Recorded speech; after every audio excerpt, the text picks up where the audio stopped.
My name is Elena Accolti, and I was born in 1913. The current year is 2003. Yesterday, I turned 90. This is my life story. My family decided to leave for America in 1922. We were poor, and there were lots of adults arguing about the rules all the time, and our family said they had to escape Mussolini.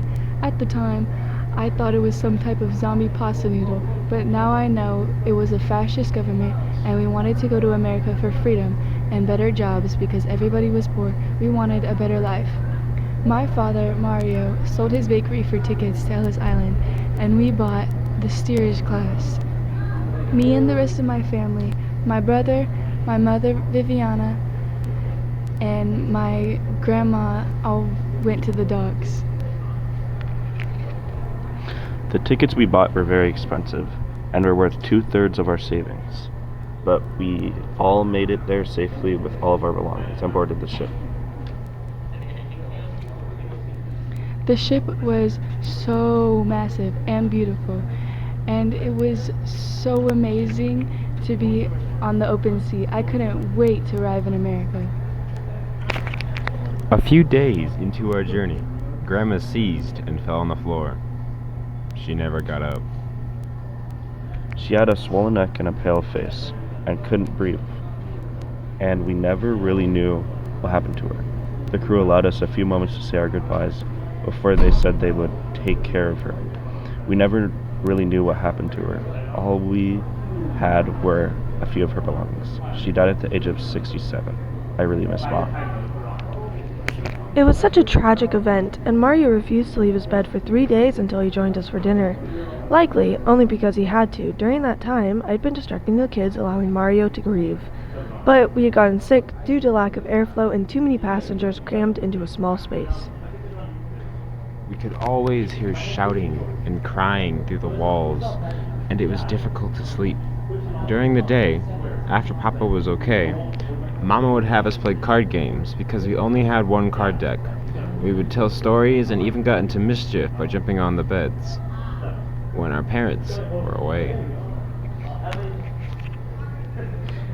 Although it was not as fun as I thought, I still enjoyed the time with my family. We could see out this little dusty window of our bedroom and sometimes saw dolphins, and they had spots on their back. It took us 3 months to finally arrive at Ellis Island, and it took us over 5 hours for everyone to leave the ship. Because the tourists had so much luggage and took their sweet time, us and the other immigrants who were moving from Italy were the last. Hey look, it's the Statue of Liberty, the giant copper woman shining her torch of freedom and welcoming us to a better life. Her copper glow making her look heavenly. It took us 10 hours to be processed, as we had arrived a few hours after sunrise and were finally admitted at twilight.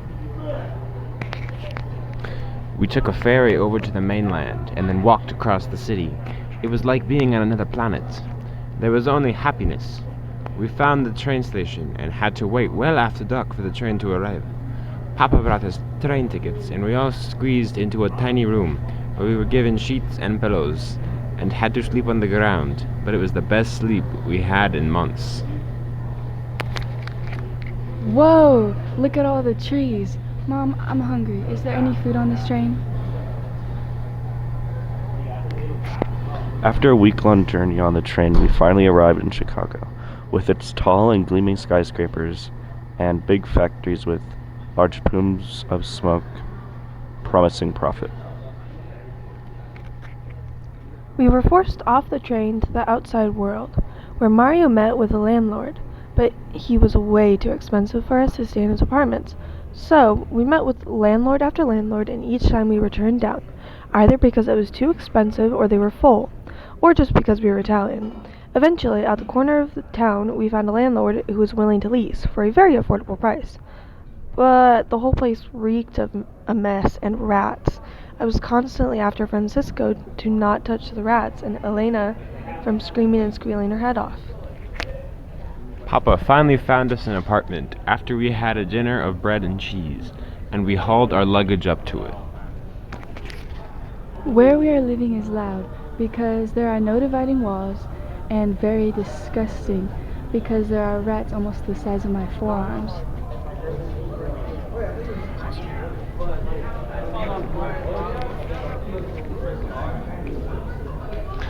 The rooms were so small, I didn't even think all of us could fit in them. Yes, these rooms are loud. Yes, these rooms are gross. Yes, they are small, but we will survive. We will be just fine. We'll fix it up and make it feel like home. It's been a long day. It's time for some rest. Everyone get settled in. In the morning, I went to look for a job. So I headed down to the biggest plume of smoke and discovered a meatpacking factory that had a big shortage of workers and allowed for Italians to apply. So I applied immediately. And it even allowed women and children to apply. So Viviana applied too. We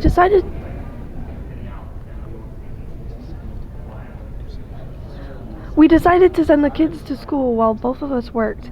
But after a few days of work, we realized we didn't have the budget to keep the kids in school.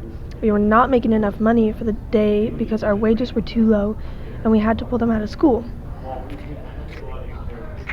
I was pulled out of school where I was learning about nature and the circle of life and predators. When my parents said I had to join the meatpacking factory to help them survive, it was horrifying hearing all the cute little piggies squeal as their bones were crushed and they were slaughtered. There was blood everywhere, all the time. But I got to use a knife and cut stuff, so it was pretty great. Occasionally, I would take little chunks of fat from the carcass and sneakily chew on them. I would sometimes take morsels of meat home in my pocket, but because I had to work so fast, I would constantly end up with cuts on my hands. Workdays were long and tiring, of doing the same task every day, listening to the constant sound of machinery, squealing of the animals, and the occasional snapping of the managers and supervisors. Every day we had to work, all but Sundays, from just after sunup to just after sundown, and every night. We would stay awake at night listening to the commotion of shady business happening in the streets outside. Every day my dream of opening a bakery faded, becoming only a distant dream impossible to reach. After a while, though, we raised a little and I decided to bring my family to a fancier restaurant. It was so wonderful with dazzling colors and vibrant red cushy seats. Although we were only allowed to order small bowls of pasta, it was extravagant. Then some random guy got really mad in the booth behind us, and the waiter said, "Sincerest apologies, Mr. Rockefeller," and then Mom gasped. Sitting in the booth behind us was the man himself, John D. Rockefeller, and was sitting with a business partner discussing the loss of money his iron farm had cost him because of production slow. I've lost nearly $6.5 million already. We all fell silent. I could only dream of providing that type of life for me and my family. I had decided that I had to do anything to help my family. After the rich man got mad, Papa was always talking about unionizing, which sounded like an alien death ray or something, and about how he was constantly turned away because he was Italian. But he's not an alien, so why would they allow him to unionize the bad guys? Or maybe it's because he was an alien and they were normal. Is that why Italian is spelled that way? Does it mean it-alien?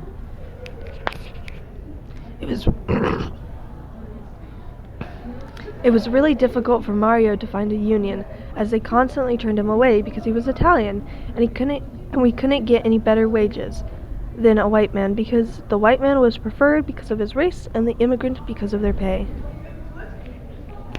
Eventually, Papa found a union called the Grand Mafia, which accepted all sorts of Italians, and Papa even explained to us that the noises in the streets at night were them protesting and the police being mean to them. After a long and painful strike, we were able to raise wages slightly. Although I knew it wouldn't last long, so me and Viviana worked extra hard for the next month, working an extra 2 hours every day, and eventually bought our own restaurant. where we bought meat from our previous employers, meatpacking factory, and products from other places, and everyone who was part of the Grand Mafia loved Italian food a lot. And eventually, other races realized that Italians weren't so bad. And I had the best pasta around. Papa was so happy to have his own restaurant, and we started making money. We left our old apartment to find a big apartment that the Grand Mafia helped us to get an apartment in White Folk Building, which had pristine walls and enough space for all of us. The white people didn't like us very much, but the landlord had recently been welcoming immigrants into his apartment buildings and allowed us to stay for some gimmick called marketing, which was confusing because there was no markets anywhere in Chicago like there was in Italy. Although it wasn't the mansion I had dreamed of, it was so much better than our old apartment, and after 6 years in America, I was able to go to school again. We were able to cook and eat good food, and even moved some of our other relatives here with us, and there was always enough food.